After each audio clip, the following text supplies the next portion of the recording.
be in the world? At a Trump rally, right? It's unpleasant to talk about it, but sometimes you have to think and talk about unpleasant things. But not only is it Biden and the embarrassment to the United States abroad, his radicalism and extremism is currently destroying our nation right here at home. And nobody understands that better than Alabama. Nobody. Remember when Biden used to go and say, like, he's in Iowa, and it'd say, it's great to be in Idaho. Sir, you're in Iowa. He would do this all the time. He was in New Hampshire. It's great to be in Maine today. Sir, you're in New Hampshire. The worst was when he was in New York, and he said, it's great to be in Florida. There were no palm trees. Great to be in Florida. He'd do that all the time. I've never done it yet.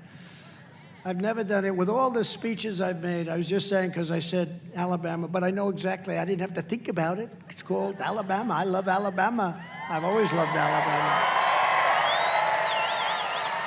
And I've always said, if that ever happens, you can forget about the rest of the night, because the speech is a total disaster. In other words, it's great to be in South Carolina with you people tonight. And I'd say, you know what? I'd say, if that ever happened, it's a disaster.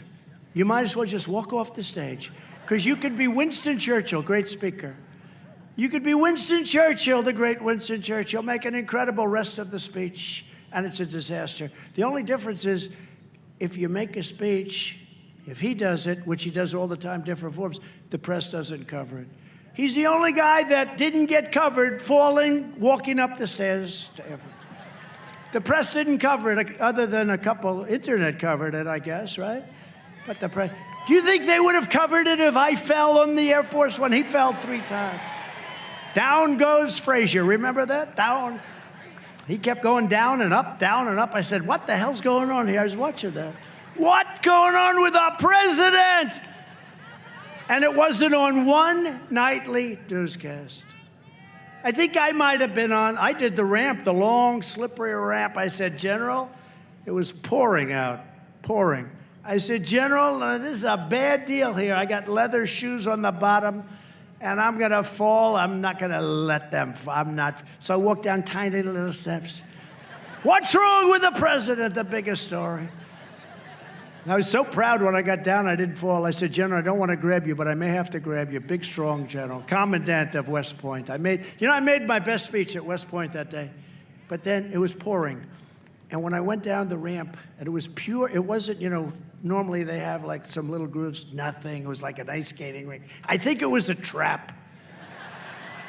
And I said, General, this is not a good situation. That sucker looks slippery as hell, and I'm not going to allow them to take me falling. Remember, Gerald Ford fell. That was not a good time.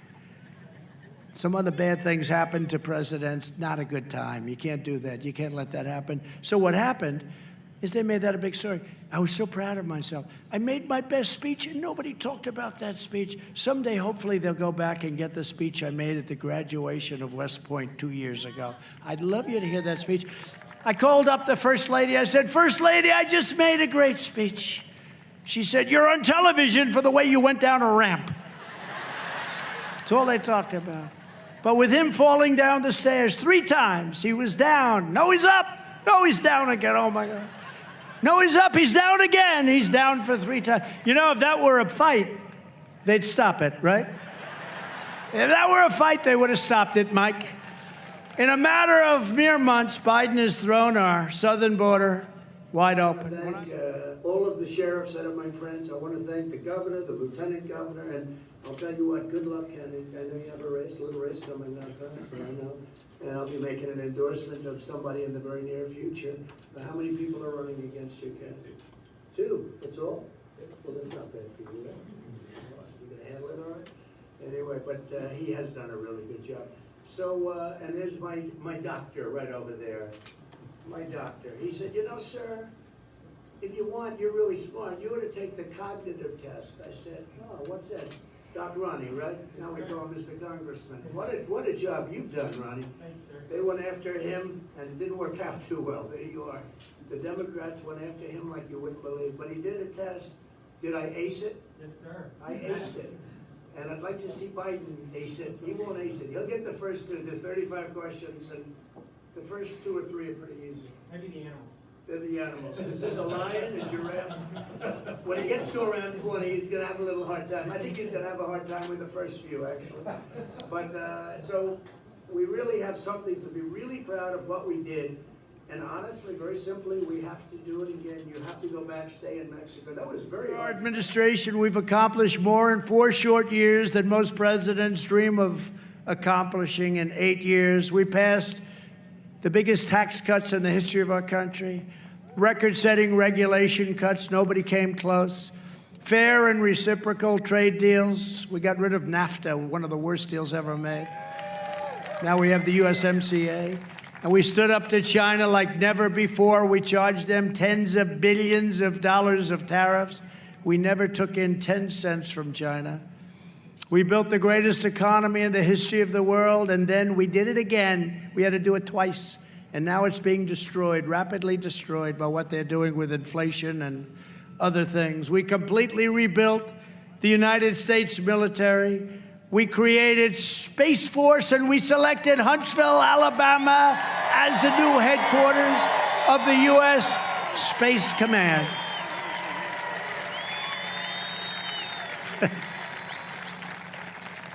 I made a lot of enemies. I made so many, and a lot of states wanted it.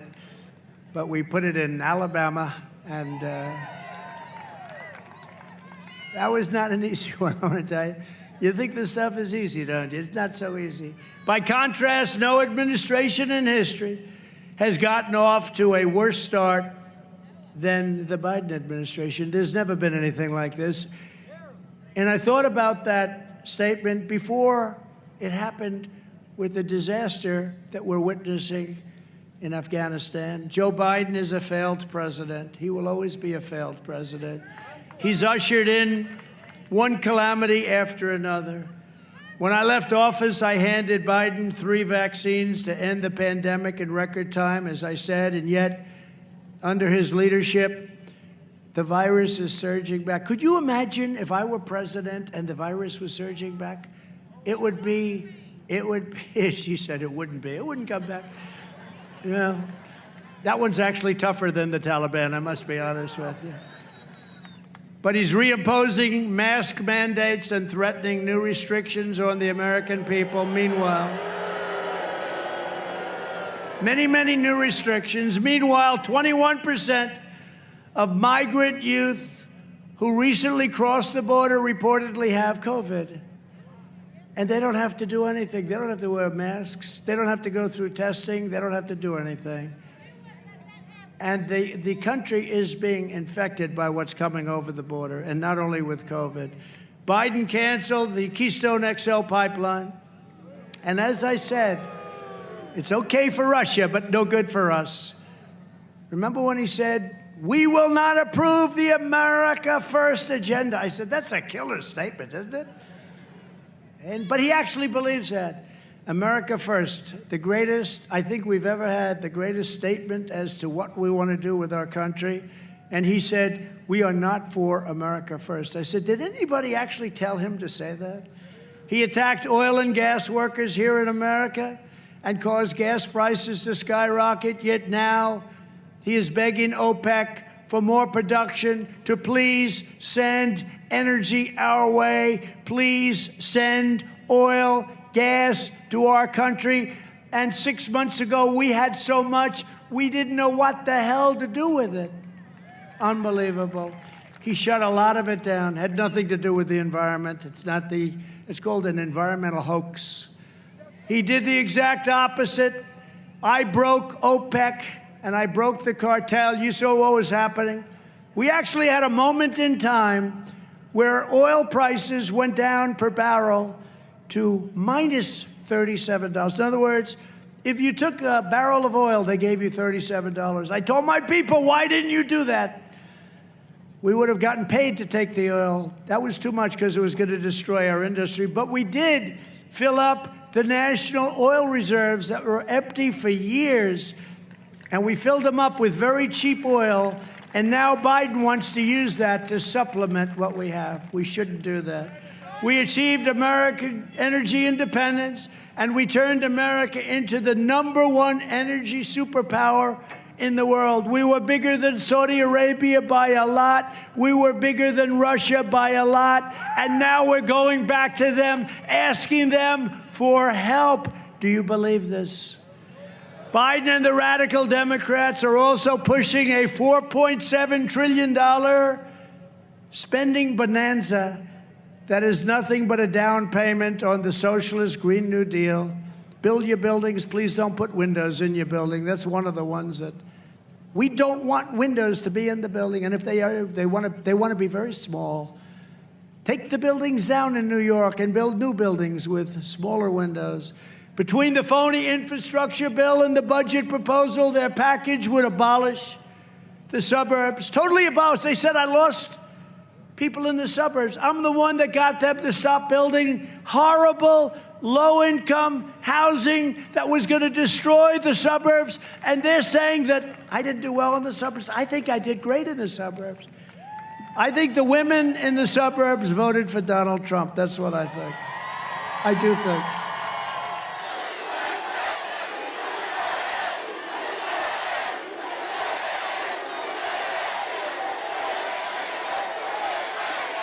Thank you very much, everybody. And a very, very special hello to a very, very special place, Georgia. Thank you. And I want to congratulate a team that we all love, the Georgia Bulldogs. That was a big win. You obviously have one of the best teams in the nation. That's looking like a fact. We have one of their players from a few years ago with us tonight. You know that, right? A special man. I'm thrilled to be back in this magnificent state with thousands of hardworking, God-fearing, freedom-loving American patriots. And 1 year from now, Georgia is going to be a central battleground in our fight to rescue our beloved nation. You have great, great people running. Many of them are right here. Hello, Marjorie. With your help, we're going to take back the House and send Nancy Pelosi back to San Francisco, where she can work very hard to bring back a city which she has helped to very much destroy, just like they're destroying our nation. They're destroying our nation. We're going to fire your ultra-left-wing Senator Ralph Warnock and elect the great Herschel Walker to the United States Senate. And we're going to take back our country from these lunatics. In just 8 months, Joe Biden and the radical Democrats are well on their way to turning America into a third world nation. That's what's happening.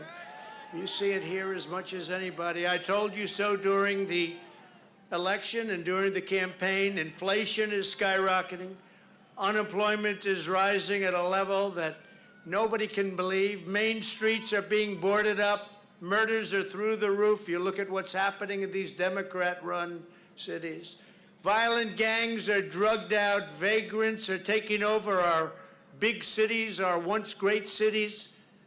Corruption is rampant. The senior ranks of our military have been politicized. Our leaders are issuing unconstitutional executive mandates, and our country is being turned into a migrant camp. It's what we are. Other than that, how are things going?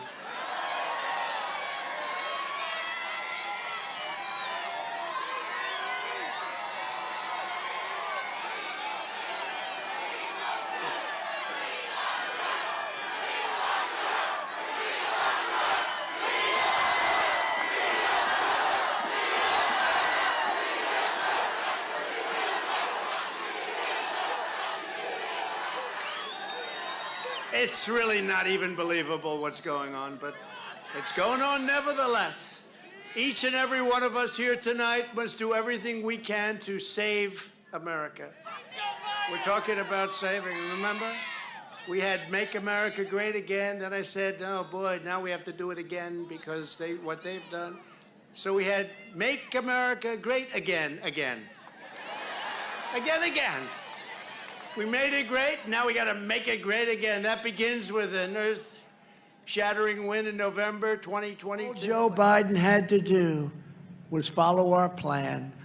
It's like the border. All he had to do was go to the beach. He didn't have to do anything. We had the tightest, most secure border. We built almost 500 miles of wall. He could have finished it in 1 month. Instead, he's paying billions of dollars not to finish it. And I would have had it much earlier, but I got sued by the Democrats in Congress so much.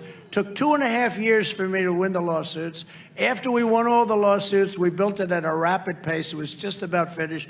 Helped us great. We set records at the border. All he had to do was go to the beach. Same thing here.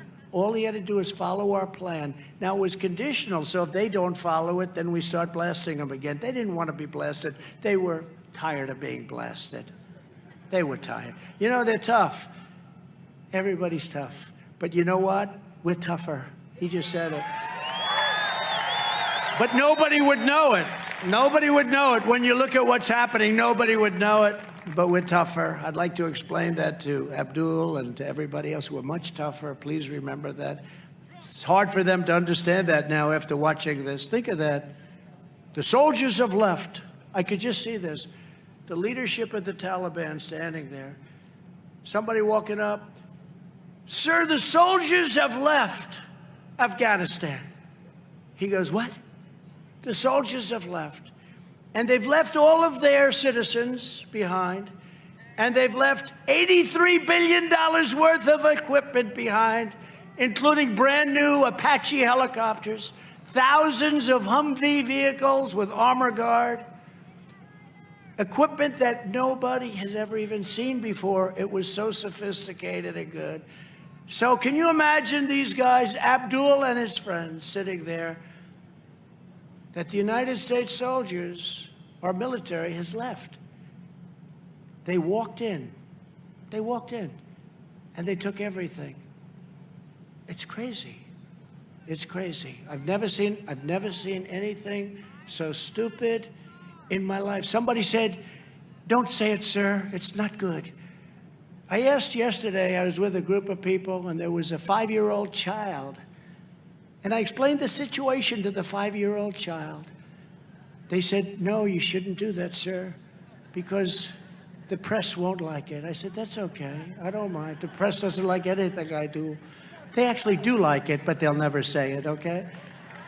But I asked the child, so what would you do after describing? Would you leave the military until everything's out, including the civilians and all of that incredible military equipment? Or would you have the military go out first? Sir, I'd leave the military in. He was 5. He said, I'd leave the military in. Doing at this level, what they're doing at this level, you're not going to have a country left. There's no greater crisis facing our nation today than the catastrophe on our southern border. You've been watching it, and a lot of the fake news, and you got a lot of them back. Look at all of those fake news people. Wow. It's amazing. They're doing our country no favor, they're doing you no favor, and they're doing themselves no favor. American sovereignty is being extinguished by the deliberate and willful policies put in place by Joe Biden and the left-wing extremists he has installed in power. I don't know if Joe is exactly involved. I don't know. No, I don't know. I really don't. But somebody's really screwing up our country. They're destroying our country. In Del Rio, Texas, you've been watching. Tens of thousands of illegal immigrants have overrun our borders in recent days while laughing in the faces of our Border Patrol agents. And they're going after the riders of the horses, not the people that came in illegally. Isn't that incredible? And they've just put them under watch. They're in big trouble, the riders of those horses. Most people would say they were doing one hell of a job, right? Don't you think? They're in trouble. Can you believe it? One thing is certain, this would never, ever be happening if I were your president, and we should have been your president. 75 million votes. When I was in the White House, illegal aliens knew that if they broke our laws and trespassed across our borders, they would be caught, they would be detained, and they would be thrown out of our country very rapidly. So they didn't come. They didn't come because it was not worth the trip, and then you have to go back. It wasn't worth the trip. When they made the statement, come with open arms, the world is coming into our country. They're emptying their prisons into our country. I used to say from Guatemala, Honduras, El Salvador, Mexico, but now it's from many countries all over the world, including the Middle East. They're emptying their prisons into our country. We're having people coming into our country that we do not want. We do not want. Under my administration, we ended catch and release. We shut down asylum fraud. We struck historic agreements with Mexico and Central American nations to stop illegal immigration, and we deported dangerous criminal aliens by the tens of thousands, including MS-13 killers. We got them out by the thousands. We built almost 500 miles of powerful border wall, and it was tough because we had to go through 2.5 years of litigation against Democrats that were suing us, including Congress. We created the most secure border in the history of the United States of America. And the wall could have been finished in a month. They didn't want to finish the wall. This is not even believable. It took us, we were building at record rates, but we had to get the approval from the courts. 2.5 years of fighting and winning 11 different cases. Now Joe Biden has thrown the border wide open, and our country is being invaded by hundreds of thousands of people every single month. Every month, we have hundreds of thousands of people coming, and we don't even see the people that are really coming in, and I guarantee you, they're the worst of all.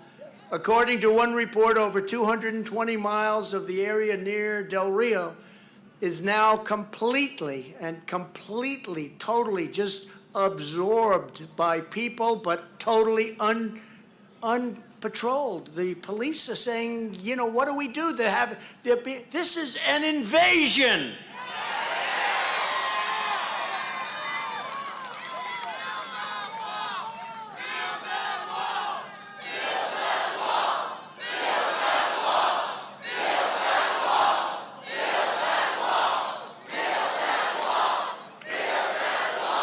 He could finish that wall in 1 month. And you know, the contractors are all suing now. They're going to make more money.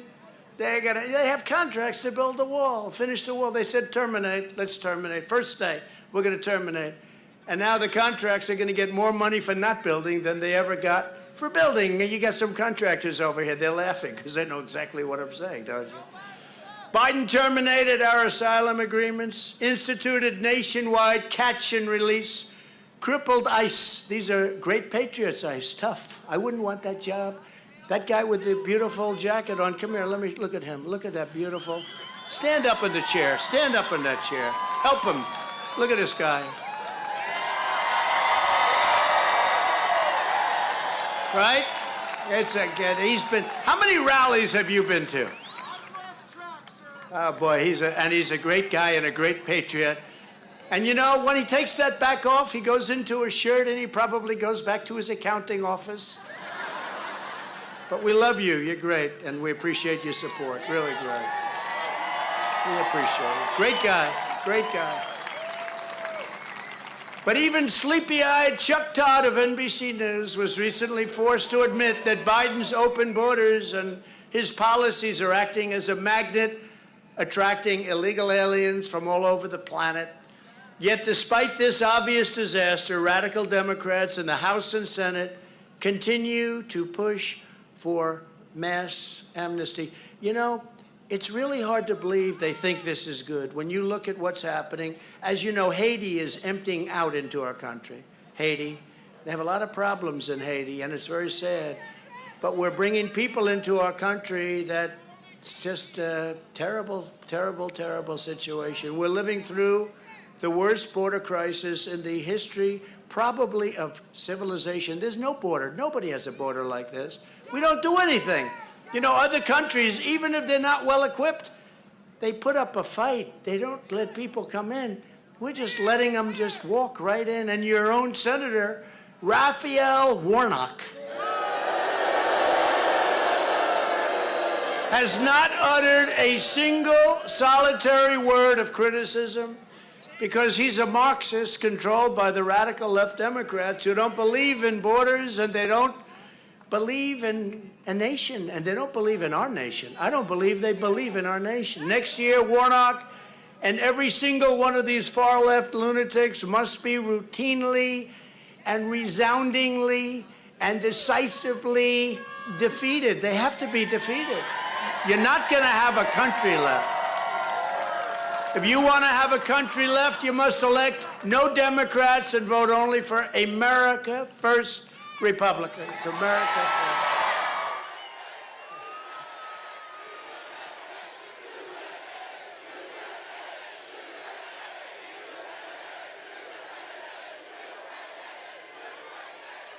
Hello, Iowa, and congratulations to the Iowa Hawkeyes. That was a big win today. I'm thrilled to be back.